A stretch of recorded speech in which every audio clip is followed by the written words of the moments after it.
Hello students, last class में हमने Euclid geometry से रिलेटेड एक्सिम्स, पोस्टुलेट्स, कंजेक्चर, ये सारी चीज़ें क्या होती थी, ज्योमेट्रिकल कंसेप्ट से रिलेटेड टर्म्स देखी थी, points, line segments, Exim, postulates वगैरह। हमने लेकिन इसके क्वेश्चंस नहीं करे थे, तो आज हम इसके जस्ट बिल्कुल क्वेश्चंस करेंगे कि यूक्लिड ज्योमेट्री से किस तरह के क्वेश्चंस आते हैं। जैसे अगर मैं फर्स्ट क्वेश्चन की बात करूँ, आपका फर्स्ट क्वेश्चन है how many lines can pass through, and इसका फर्स्ट पार्ट है आपके पास 1 point and second point is 2 distinct points. आपको ये बताना है कि अगर आपके पास फर्स्ट क्वेश्चन में एक सिंगल पॉइंट है तो उस सिंगल पॉइंट से कितनी लाइन पास होगी, और सेकंड क्वेश्चन के अंदर आपको बोला है कि अगर 2 डिस्टिंक्ट पॉइंट्स है तो उन 2 डिस्टिंक्ट पॉइंट से कितनी लाइन पास होगी। फर्स्ट वाले पर आते हैं हम। हमारे पास एक पॉइंट है और इस पॉइंट से पास होने वाली लाइन्स हमें काउंट करनी है। देखो, फर्स्ट लाइन हो गई, second line, third line, fourth line, fifth line, ऐसे बहुत सारी लाइन्स है जो कि सिंगल पॉइंट से क्या हो रही है, पास हो रही है। तो इसका मतलब इसका आंसर क्या होगा, इनफाइनाइट लाइन्स होगी जो कि एक सिंगल पॉइंट से पास होती है। अगर मैं सेकंड वाले की बात करूं तो 2 डिस्टिंक्ट पॉइंट्स की बात कर रहा है वो, और 2 डिस्टिंक्ट पॉइंट से पास होने वाली हमें लाइन से बात करनी है। तो इन दोनों से सिर्फ और सिर्फ 1 लाइन पास होगी जो दोनों पॉइंट से इस तरह से पास होगी। यानी सेकंड वाले का आंसर कितना है, 1 लाइन, और फर्स्ट वाले का कितना है, इनफाइनाइट। नेक्स्ट क्वेश्चन पर आते हैं हम।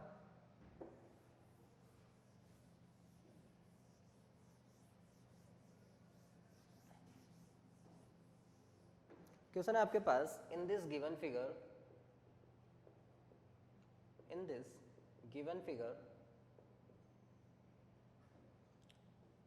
if AB equal to CD then prove that AC equal to BD।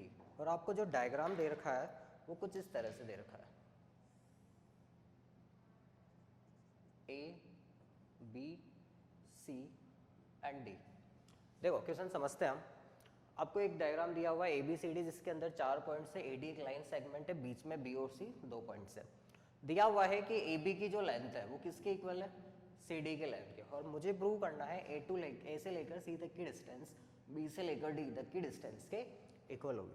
तो हमने अभी अभी ये देखा, हमने एक एक्सिम पढ़ी थी। हमें सबसे पहले तो ये पता है कि AB इक्वल टू क्या है, CD है। अगर इस AB और CD में मैं इस कॉमन पार्ट BC को ऐड कर दूं तो AB और BC मिलकर क्या बन जाएगा, AC जो हमें चाहिए।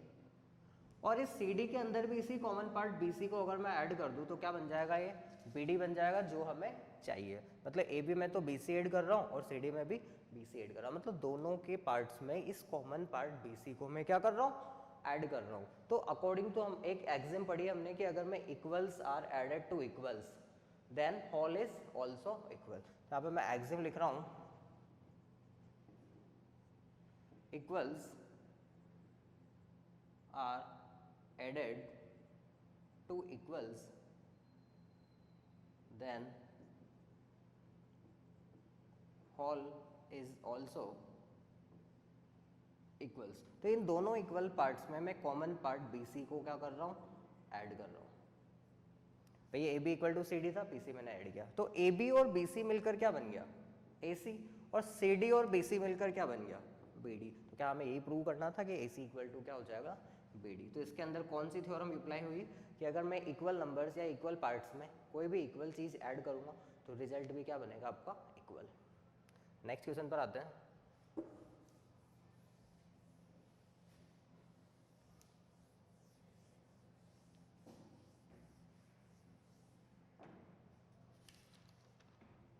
क्वेश्चन है आपका, if a point C lie between 2 points A and B such that AC equal to BC, then prove that AC equals to half of AB. Explain by drawing the figure. Okay, question समझते हैं कि एक point है सी जो कि दो points A और B के बीच में लाई कर रहा है और कुछ रिजल्ट इस तरह से दे रखा है कि ए सी इक्वल टू क्या है बी सी। तो मुझे ये प्रूव करना है कि ए सी क्या होगा, ए बी का आधा होगा और बाय एक्सप्लेन करना है हमें ड्रॉइंग दी फिगर। ओके, तो सबसे पहले मैं फिगर बनाता हूँ। ए और बी दो पॉइंट्स लिए हमने और इन दोनों पॉइंट्स के बीच में सी कहीं लाई करेगा। इसका मतलब पहले मुझे ए बी को ज्वाइन करना पड़ेगा। ए बी एक लाइन सेगमेंट हुआ और सी इसके बीच में मैंने एक पॉइंट ले लिया। आपको बोला है ए C equal to B C, यानी ए सी किसके इक्वल है, बी सी है। और प्रूव क्या करना है कि जो ए सी की लेंथ है वो क्या होगी, ए बी की लेंथ का आधा होगा। तो इसके प्रूफ पर आते हैं। भाई अगर मुझे ए बी की लेंथ चाहिए तो ए बी क्या है, ए सी प्लस सी बी। तो मैं ए बी को क्या लिख सकता हूँ, ए सी प्लस सी बी। भाई ये टोटल ए बी था, ए बी को मैंने ए सी प्लस सी बी लिख दिया। अब मुझे पता है क्योंकि ए बी ए सी किसके इक्वल है, बी सी के, तो इस बी सी को मैं यहाँ पर सब्सटीट्यूट कर रहा हूँ कि बी सी की वैल्यू को मैं यहाँ पर ए सी सब्सटीट्यूट कर रहा हूँ। तो क्या मिलेगा, A B equal to A C plus A C. भाई एक ए सी तो यहाँ पर चल रहा था और बी सी की जगह पे मैं क्या रख रहा हूँ, ए सी। तो इधर तो कितना हो गया, 2 times of A C equal to A B. हमें लाना था ए सी ए बी का हाफ, तो इस 2 को क्या ले जाएंगे ए बी की तरफ। यहाँ से 1/2 ए बी इक्वल्स टू कितना होगा, ए सी, यानी ए सी इक्वल्स टू कितना आ गया, हाफ ऑफ ए बी, जो हमें लेकर आना था। तो इस तरह के क्वेश्चंस पूछे जाते हैं किसके अंदर, यूक्लिड ज्योमेट्री के क्वेश्चंस के अंदर। नेक्स्ट क्वेश्चन पर आते हैं हम।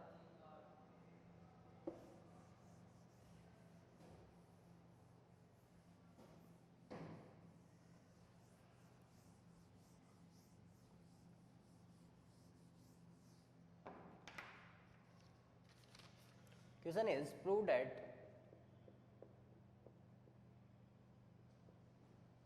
every line segment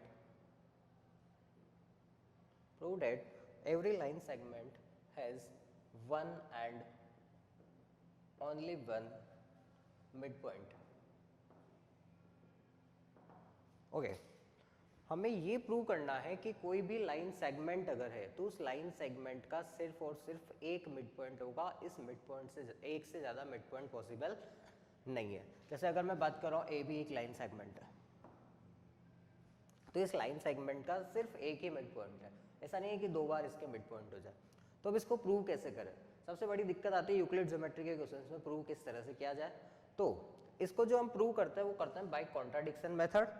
मतलब मैंने क्या मान लिया, सपोज इस ए बी के 2 मिड पॉइंट्स है एम और एम डैश। क्या बोल दिया मैंने, एम और M dash are 2 mid points of line segment A B. ऐसे तो पॉसिबल नहीं है अकॉर्डिंग टू दिस, लेकिन हमने कॉन्ट्राडिक्शन से क्या मान लिया कि है सपोज 2 है। तो अगर मैं ये प्रूव कर दूं कि m और m डैश के बीच की जो डिस्टेंस है वो कितनी हो जाए, 0, तो इसका मतलब क्या हो जाएगा, m और m डैश सेम पॉइंट हो जाएंगे। और जैसे ही ये सेम पॉइंट होंगे मैं क्या बोल दूंगा कि सिर्फ एक ही पॉइंट पॉसिबल है। देखो हमारा टारगेट क्या है, हमने स्टार्टिंग में क्या कंसीडर करके चल रहे हैं कि ए बी के सपोज 2 मिड पॉइंट्स है m और m डैश। अब मैं किसी भी तरह से अगर ये प्रूव कर दूं कि m और m डैश के बीच की डिस्टेंस 0 है, तो फिर इसका मतलब m और m डैश एक दूसरे के ऊपर ओवरलैप करेंगे और दोनों एक ही पॉइंट में कन्वर्ट हो जाएंगे। तो हमारा टारगेट है m डैश को 0 लाना। ओके, तो इसको एक्सप्लेन करते हैं, समझते हैं इसको किस तरह से करना है। Let A B is a line segment which have 2 midpoints m and m dash. तो हम डायग्राम बनाते हैं। ये हमारा हो गया A B line segment, m इसके ऊपर यहाँ पर होगा और m डैश भी सपोज यहाँ के। तो अगर मुझे इस टोटल ए बी को कंसिडर करूँ तो ए बी मतलब क्या, A M plus M M dash plus M dash B. तो इस ए बी को क्या लिख सकता हूँ मैं, ए यानी first part, M M dash यानी second part and third part is M dash B. Okay, now अगर मैं बोल रहा हूं कि m ए बी का मिड पॉइंट है, क्या बोला मैंने, m अगर ए बी का मिड पॉइंट है, if m is mid point of A B, then जो ए एम की लेंथ होगी वो कितनी होगी, ए बी का आधा, क्योंकि एम क्या है मिड पॉइंट है, तो ए बी का आधा यानी ए बी बाय 2। सिमिलरली अगर एम डैश मिड पॉइंट है किसका, ए बी का, अगर एम डैश भी ए बी का मिड पॉइंट, तो एम डैश बी भी क्या होगा, ए बी का आधा, then M dash B is also A B upon 2। इसको मैं फर्स्ट इक्वेशन, इसको सेकंड इक्वेशन और इसको थर्ड इक्वेशन कंसीडर कर रहा हूँ। अब मैं क्या कर रहा हूँ, ए एम और एम डैश बी की वैल्यूज को इक्वेशन 2 और 3 से इक्वेशन नंबर 1 के अंदर पुट कर रहा हूँ, यानी put the values from equation 2 and 3 in equation 1। जैसे ही मैं वैल्यू पुट करूंगा, ए बी इक्वल्स टू हमारा चल रहा था ए एम यानी ए बी अपॉन 2, साथ में एम डैश और M dash B is equals to भी कितना था, A B by 2। 2 times A B by 2, इसका मतलब दोनों मिलकर कितना हो जाएगा, ए बी, तो A B equals to A B plus M dash. अगर इस ए बी को इस साइड पर भेजूंगा तो माइनस हो जाएगा, तो यहाँ से एम डैश की वैल्यू कितनी आ गई, 0, मतलब ये डिस्टेंस आपकी कितनी आ गई, 0। जैसे ही एम डैश के बीच की डिस्टेंस 0, इसका मतलब मैं क्या कंसीडर करूंगा कि एम और एम डैश सेम पॉइंट है, और अगर एक ही पॉइंट है तो ये भी प्रूव हो चुका है कि लाइन सेगमेंट का सिर्फ एक ही मिड पॉइंट होगा, इससे ज़्यादा पॉसिबल नहीं है। तो यहाँ पर लिखना पड़ेगा, so M and M dash are same point, hence every line segment have only one midpoint। तो इस तरह से हम यूक्लिड ज्योमेट्री के क्वेश्चंस को प्रूव करते हैं। नेक्स्ट क्वेश्चन पर आते हैं।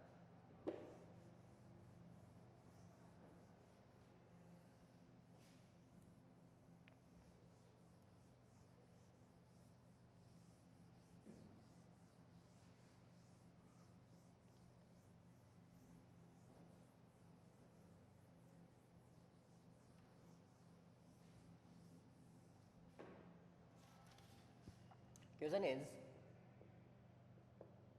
solve the equations a minus 15 equals to 25 and state which axiom do you use here। Okay, वैसे तो नॉर्मल सा क्वेश्चन से इक्वेशन सॉल्व करने का a minus 15 equal to 25 minus 15 हो जाएगा प्लस हो जाएगा, और इक्वल टू 40 आ जाएगा। लेकिन ये तो हुआ अलजेब्रा का मेथड, हमें करना है इसको बाय एक्सिम प्रूव। एक्सिम से a की वैल्यू को कंसिडर लेकर आना है। आपकी इक्वेशन थी a माइनस 15 इक्वल टू 25। अब हमें एक्सिम का यूज़ लेते हुए a की वैल्यू निकालनी है। तो मैंने आपको बताया था कि अगर मैं इक्वल क्वान्टिटीज़ में इक्वल क्वान्टिटीज़ वापस ऐड करूँ तो जो होल होगा वो भी क्या होगा, इक्वल होगा। तो मैंने क्या कर दिया, यहाँ पर एक्सिम लिखी, equals are added to equals then whole is also equal. तो मैं क्या कर रहा हूँ, दोनों साइड पर 15 ऐड कर रहा हूँ। दोनों साइड पर मैंने क्या करा, 15 ऐड किया। भाई ये दोनों इक्वल थे, अब इक्वल क्वांटिटी 15 वापस से ऐड करूँगा, दोनों के रिजल्ट्स क्या हो जाएंगे, वापस से इक्वल। तो a इक्वल्स टू कितना हो गया आपका, माइनस 15 से प्लस 15 तो कैंसिल, 25 प्लस 15 इज 40, यानी a की वैल्यू कितनी हो गई, 14। और आपकी एक्सिम कौन सी यूज हुई, ये वाली। नेक्स्ट क्वेश्चन पर चलते हैं।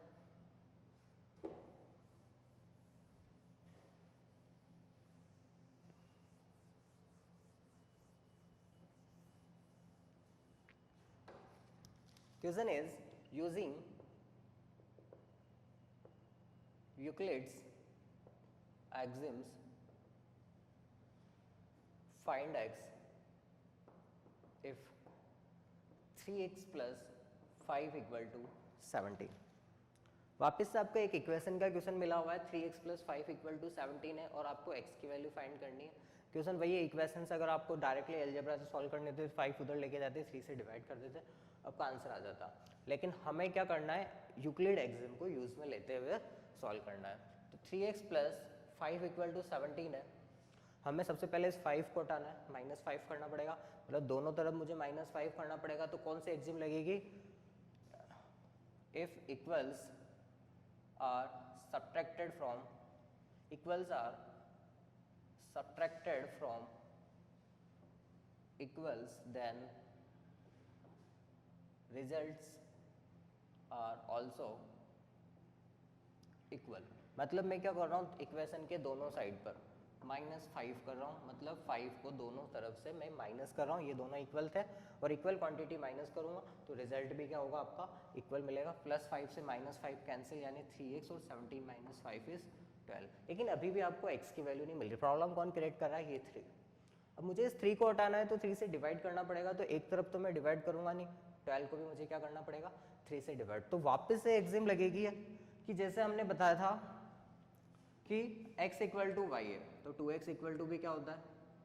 2y होता था। ये भी एक एक्सिम थी। और x/2 इक्वल टू भी क्या होता था? y/2 होता था। सेम यही कंसेप्ट यहाँ पर लगाएंगे कि अगर 3x इक्वल टू 3y है तो x इक्वल टू भी क्या होगा? y होगा। तो मैं इस 12 को क्या लिख सकता हूँ? 3 इंटू 4। 12 को क्या लिख सकता हूँ? 3 इंटू 4। तो 3 इंटू एक्स और 3 इंटू 4, क्योंकि 3x इक्वल टू 3y होता है, देन x इक्वल टू क्या होगा? y हो जाएगा। तो यहाँ से मैं x इक्वल टू कितना लिख सकता हूँ? 4। यानी आपकी वैल्यू कितनी आई x की? 4। नेक्स्ट क्वेश्चन पर आते हैं।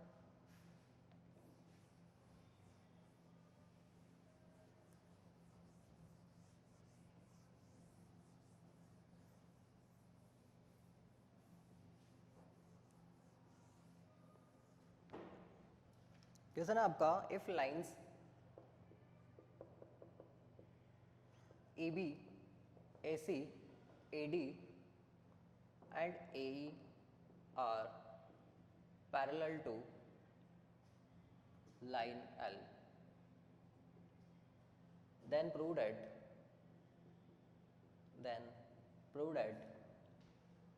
points A, B, C, D, E are collinear। Okay, question पर आता है। हमसे बोला है AB, AC, AD and AE किसी लाइन L के क्या है? आपस में पैरेलल है। और मुझे ये प्रूव करना पड़ेगा कि AB, CD, E जो आपके पांचों पॉइंट्स है वो क्या होने चाहिए? कॉलिनियर। कॉलिनियर का मतलब एक लाइन के ऊपर प्रेजेंट होना चाहिए। ओके, अब मैं इसके सॉल्यूशंस पर आता हूँ। हमारी पैरेलल एक्सिम क्या होती है? अगर मैं पैरेलल एक्सिम को थोड़ा सा रिपीट करवाऊँ तो पैरेलल एक्सिम के अकॉर्डिंग सपोज ये एक लाइन है L और इसके आउटसाइड में कोई पॉइंट है P। तो अगर मुझे एक ऐसी लाइन ड्रॉ करनी है जो कि L के तो पैरेलल हो और इस P से क्या हो?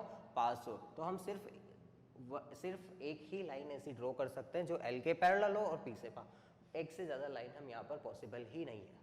तो सेम यही कंसेप्ट मैं यहाँ पर लगा रहा हूँ कि सपोज ये L लाइन थी हमारी, AB, AC, AD और AE इसके पैरेलल लाइंस है। अगर मैं ध्यान से देखूँ तो इन चारों के चारों लाइंस में A कॉमन है, मतलब ये हो गया सपोज आपका A पॉइंट। तो इस A पॉइंट से इस L लाइन के पैरेलल सिर्फ मैं एक लाइन ड्रॉ कर सकता हूँ। तो क्या डेफिनेटली मैं ये बोल सकता हूँ कि ये जो पॉइंट B, C, D और E है वो इसी के ऊपर होंगे? अदरवाइज आपकी लाइन इसके पैरेलल पॉसिबल ही नहीं है। क्यों? क्योंकि अगर मैं AB को सपोज इधर की तरफ बना देता, ये L थी, ये A पॉइंट था, A अगर AB इधर, AC इधर, AD इधर, A इधर बना देता तो ये एक ही लाइन L के कैसे पैरेलल पॉसिबल थी? पैरेलल पॉसिबल ही नहीं है। तो ये L अगर एक लाइन थी तो और A इसके आउटसाइड कोई पॉइंट है तो A से पास होने वाले L के पैरेलल सिर्फ एक लाइन पॉसिबल है। तो इसका मतलब डेफिनेटली जो चारों पॉइंट BCD है वो भी इसी लाइन के ऊपर क्या होंगे? प्रेजेंट होंगे। तो इसको लिखते कैसे है? सबसे पहले आपको स्टेटमेंट लिखना पड़ेगा पैरेलल एक्सिम का, और पैरेलल एक्सिम का स्टेटमेंट क्या होता है? If a point P is outside the line L, then only one line passes through point P which is parallel to given line L। तो यहाँ पर इस थ्योरम का यूज में ले रहे हैं हम कि A सब यहाँ पर क्या है, let A is outside point to L, so only one line passes through point A which is parallel to L, so that points B, C, D and E are lie on that line। तो मैं क्या बोल रहा हूँ कि A, B, C, D and E are कोलिनियर्स। इस तरह से यूक्लिड ज्योमेट्री के क्वेश्चंस को लिखा जाता है, प्रूव करने का एक तरीका होता है, ये आपका एक तरीका है। लेकिन बस ये क्या है, थ्योरेटिकल चैप्टर है, तो थ्योरेटिकल चैप्टर्स की तरह ही हमें इसको ट्रीट करना पड़ेगा। नेक्स्ट क्वेश्चन पर आते हैं।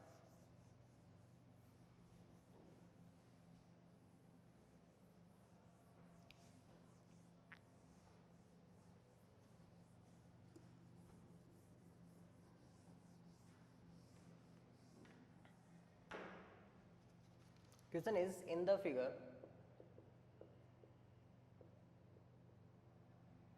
figure we have angle 1 equal to angle 3 and angle 2 equal to angle 4, then so that angle A equal to angle C, और आपको डायग्राम दे रखा है कुछ इस तरह का।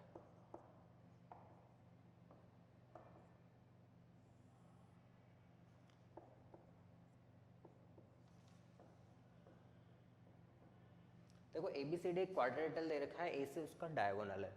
आपको बोला गया है कि एंगल 1 और एंगल 3 आपस में इक्वल है, एंगल 2 और एंगल 4 आपस में इक्वल है। तो आपको प्रूव करना है कि एंगल A और एंगल C आपस में क्या होंगे, इक्वल होंगे। ओके, तो इसके प्रूफ पर आते हैं।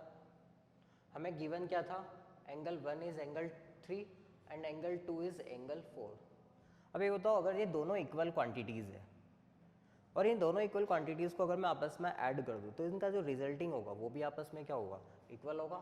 Equals are added to equals, then all is also equal. तो यहाँ से मैं क्या लिख सकता हूँ, angle 1 plus angle 2 equals to किसका इक्वल हो गया, एंगल 3 प्लस एंगल 4 के। अगर एंगल 1 और 2 की बात करूँ तो एंगल 1 और 2 का जो सम है क्या वो A के इक्वल है, और एंगल 3 और 4 का जो सम है वो किसके इक्वल है, एंगल C के। तो यहाँ से angle 1 plus 2 is angle A, और यहाँ से angle 3 plus angle 4 is angle C। तो A और C आपस में क्या आ गए, इक्वल। और क्या मुझे यही प्रूव करना था, ये हो गया आपका हैंस प्रूव। तो इस तरह से आज हमने ये देखा यूक्लिड ज्योमेट्री से रिलेटेड थ्योरेटिकल क्वेश्चंस किस तरह से ट्रीट किए जाते हैं, कैसे सॉल्व किए जाते हैं। ये चैप्टर आपका कंप्लीट हो चुका है। नेक्स्ट टर्न पर हम नया चैप्टर स्टार्ट करेंगे और वो है, अच्छा चैप्टर है ज्योमेट्री का, लाइन्स एंड एंगल, उससे रिलेटेड क्वेश्चंस करेंगे और उस बहुत इंपॉर्टेंट चैप्टर है, ताकि हम उसको अगली क्लास में डिस्कस करेंगे अच्छे से। Thank you.